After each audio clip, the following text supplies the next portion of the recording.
Hi, I'm Jenny Rosenkrantz with the University of Maryland Extension, and it is May. Finally, it's warm and sunny after all that cold, long winter.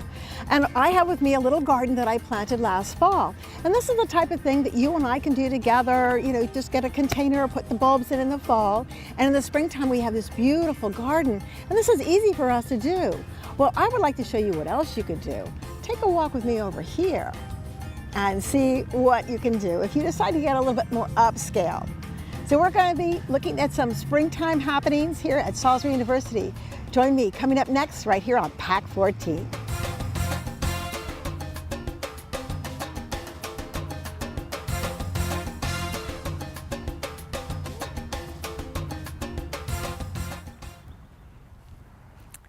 Don't you just love spring? Well, to me, one of the neatest things about springs is the spring bulbs that start out first, because in the beginning, there's no leaves on the trees, very few flowers on the trees, but now that it's May, we have a lot of things that are in bloom, and these tulips are spectacular. Now, these were actually designed so that they would complement Salisbury University's colors. So the colors for the university are, of course, the maroon and the gold and the white. And here we have the beautiful gold and the white. And this was designed, like I said, so that you could actually see it from lots of different angles. If you had a droid, you could go ahead and drive over it and see what it looks like there. But as you drive by on Camden Avenue or walk by here on Holloway Hall, the oldest building on the campus, it just looks awesome. It just looks awesome. So let's take a look at some of the footage that we took in the fall when they were actually planting all of these beautiful tulip beds.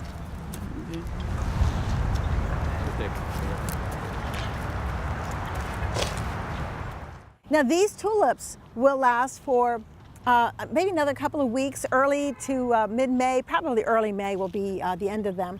The cooler the temperatures, the longer the flowers will stay in bloom. And when you have temperatures that go into the 70s or 80s, then you're going to start, these will start to go down a little bit quicker. But they are so beautiful. Now once these are done though, they're not going to leave them here in the ground. A lot of people think, oh, they'll just go ahead and plant over top of them. Actually, tulips are from the far north. They thrive in New England, upper New York, and Massachusetts, all those places where it gets really cold and stays cold for a long time. Here where we are on the Delmarva Peninsula, it actually gets so hot that sometimes those tulip bulbs will actually cook. And that's not a good thing. So what they'll do is, as soon as they're done and finished blooming, and they know that the danger of frost has come and gone, and it should be in May, then they'll go ahead and pull all these out and they will replant with annuals that they have gone ahead and planned last year, planted, and they're already in the greenhouses, just getting ready to go ahead and put back here. So we might have to come back in the summertime to see what they've done. But isn't that spectacular? Let's go else and see what Salisbury University has that is bursting into spring.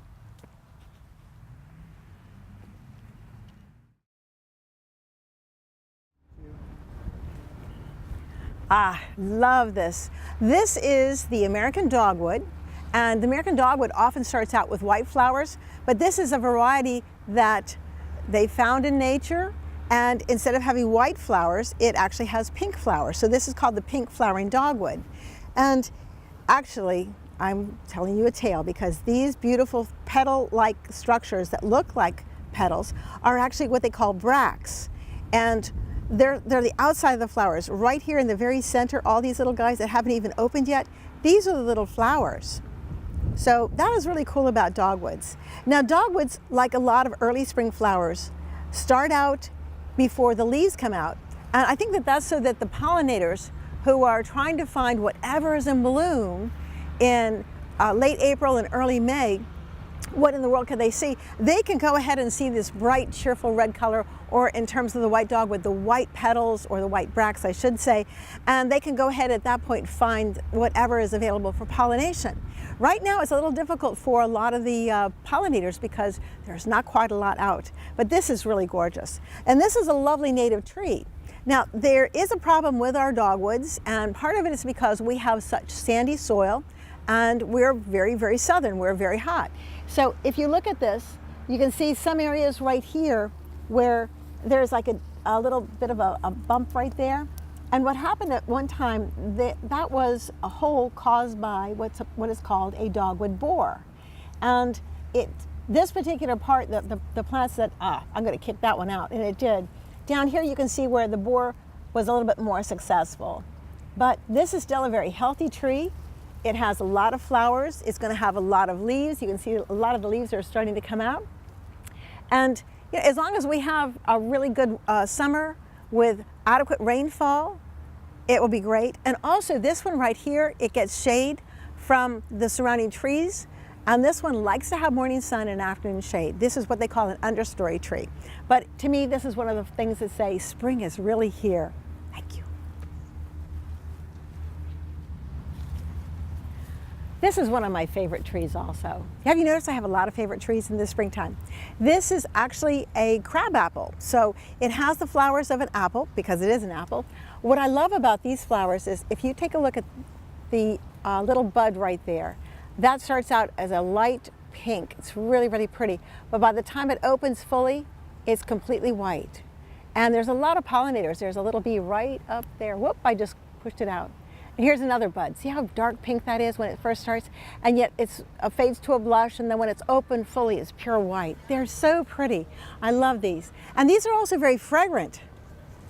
So, but when you sniff, make sure you don't have any pollinators right by. You don't want to get them up your nose. Now this can be a sterile variety, or it could actually have fruit in the fall. What I love about this is that when the petals drop, it looks like snow on the ground. So if you look underneath the tree over here, all the mulched area is completely white. So it's giving you multi-layers of color. It is absolutely beautiful. Let's find some more.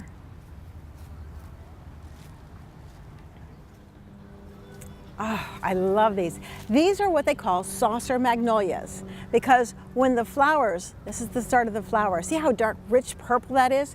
When they open, this is a little bit of softer color, they often are shaped like a little cup or a saucer, which is real neat. What I like about this one, take a look, on the back side, the flower petals are darker, richer purple, but on the inside, they're a soft, pale pink. Isn't that awesome? Now, the neat thing about these, okay, they are deciduous, which means that the leaves fall off in the fall. So these started out in the beginning when it was really cold with all the flowers. Well, now as you notice that the leaves are out, but it's still gonna throw out flowers all through the summer. And it's kind of like at that point, a treasure hunt. Is it in flower? Let's go see if we find any flowers, which I truly love. And it's just gonna look absolutely beautiful all summer like this. And then in the fall, the leaves will turn sort of a soft yellow. They'll fall down. And then again, in the springtime, they'll come up with beautiful, beautiful flowers just like this. Absolutely gorgeous.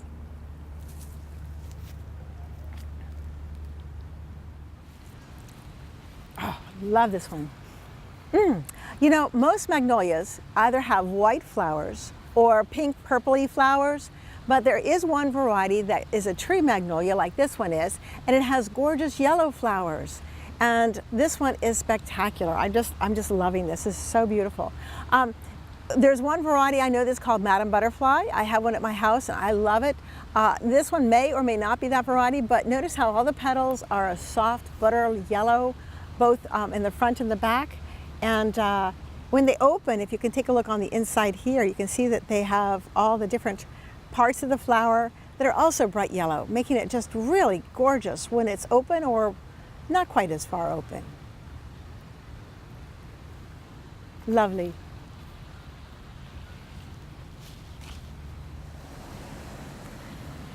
You know, the Japanese maple is not a native tree, but it is so exquisitely beautiful. And there's so many different varieties out there that it's hard. It's like, what flavor do you want? So this one, I want to show you how beautiful the leaves are. And there's a soft green, and you can see they have nodes here where the points are, and the sinus is right in between. This has got the beginning of the little seeds that they have, and they're so tiny it's hard to find. But this one is called a coral bark maple, because if you take a look at the bark itself right here, all the new bark, it's a soft coral color, which looks amazing next to the green foliage. Now this tree, like a lot of maples, can handle a little bit of full sun, but prefers to get a little bit of afternoon shade. And I think that this one is thriving beautifully.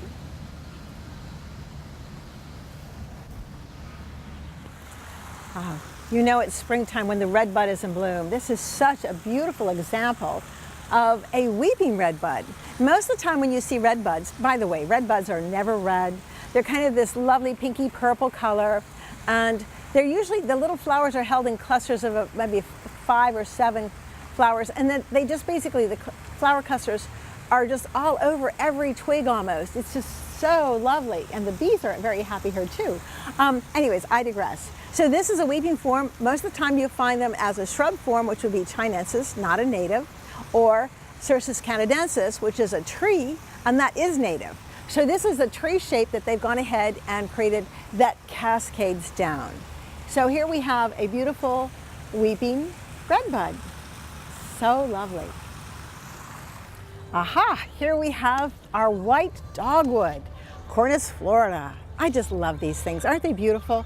So notice how the flowers, or actually the bracts, are out in full color, and the leaves are just teeny tiny green leaves. They haven't had a chance to do much. Notice also that the flowers are just beginning to open in there. They're very, very small and tiny. In another couple of days, I think that they'll open up, and then the pollinators will just be so thrilled. Now notice how we're in a little bit of dappled shade, and this is what they love to grow in. A little bit of sun, but mostly a lot of shade, especially in the late afternoon when it gets really, really hot. This is a new one, and notice how the bark is so smooth. There is absolutely no problems with this plant at all. It's absolutely gorgeous. Oh, I love this combination of colors. You know, everybody who plants flowers is an artist in some way or not. And I'm more of a monochromatic person, where I'll have all the yellows together, or I'll have all the whites together, or I'll do something like yellows and whites together. But notice with this one, they've got the beautiful pinks, and then they've got kind of like an apricot color here. And the colors together are just so beautiful. It's so good. Now all of these, like the ones that I planted in my container and the ones out in the beautiful opening area, were all planted in the fall so that they could go ahead and survive that really cold winter and come up and be so beautiful. So it doesn't matter what size container you have, in the fall, plant something so you can go ahead and have these beautiful flowers in the springtime. They smell good too. Oh, I love this. Okay, this is a Lenten rose. This is probably Ivory Prince, and when the flowers first open, well, again, these are actually bracts. The bracts open and they're pure white. There's 3 like this, and then there are actually 5 petals. And these are the actual flowers on the inside. If you look at it from this angle, you can see that these right here are the flowers. When it gets to be a little bit more mature, they turn to green, just like these guys right here. You see where the flowers were, and the flowers have made seeds now.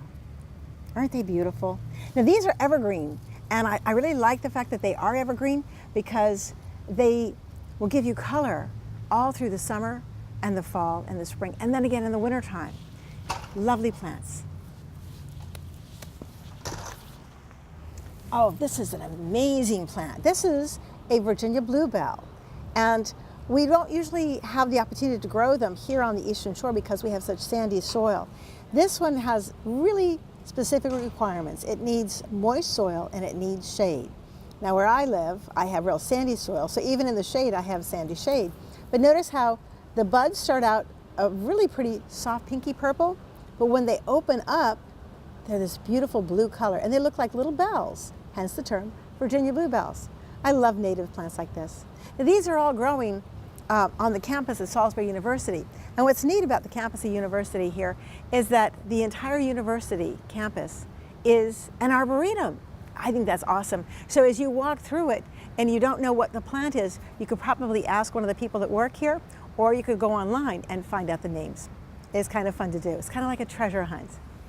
Like this is a treasure.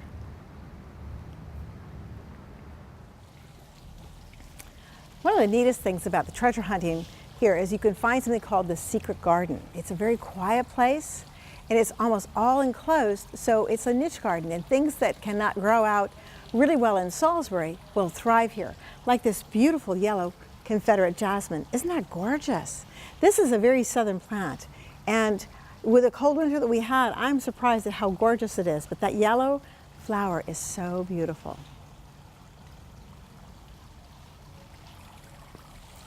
Now, one of the plants that I love is phlox, And because there's so many different types of phlox. In the summertime, there's the summer phlox. In the early springtime, there's the carpet phlox. This is the woodland phlox. And it's just so beautiful, so dainty. And it can move in the wind if you want to, but I just love the colors and the height and the textures. It just says spring to me. I love that color, kind of a periwinkle color. Behind it, they've gone ahead and planted the geranium. This is a plant that has either purple or pinkish leaves. These are sort of a pinky purple leaf. The foliage is semi-evergreen in the wintertime. This is all new though. This is all new spring foliage. And again, the flower is so pretty. This will bloom intermittently all through the summer. But here's a cool treasure. Down here, these are lily of the valley. And as you can see, they're just now coming up from the ground. And they kind of swirl around. But here's the beginning of the flower right there. And those will have little teeny bell-shaped flowers. And the fragrance is just so perfect. And to me, it's always May when you can smell the lily of the valley. Just perfect.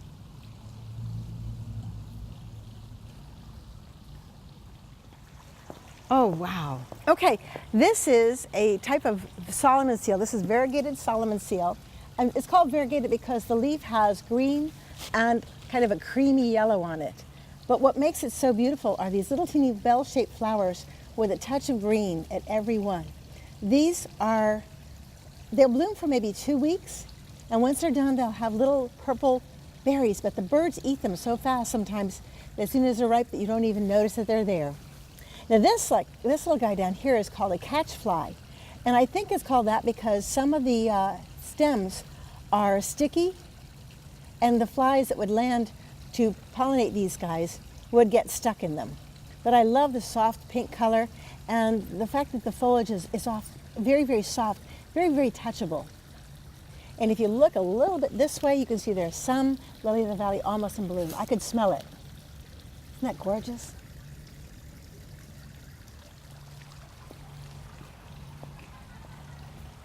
Wow. Oh my goodness. Okay, there's a rose in bloom. This is so beautiful. May is when the flowers, like the roses, first start to bloom beautifully. Actually, a lot of people think that June is the time for roses, but where we live on the Delmarva Peninsula, May is when the roses really go gung-ho. And you can see that there's a lot of new buds. Here's a new bud here ready to bloom, and here's a new bud ready to bloom. And here's a little teeny one right there. See how tiny that is? And yet, look at that flower. Isn't that absolutely gorgeous? And it's so fragrant that I can smell it this far away. Wonderful. Well, I want to thank you for joining us on a tour through Salisbury University and the Secret Garden. And thank you for letting me share my love of flowers with you guys. Thank you for coming to Delmarva Gardens right here on PAC 14.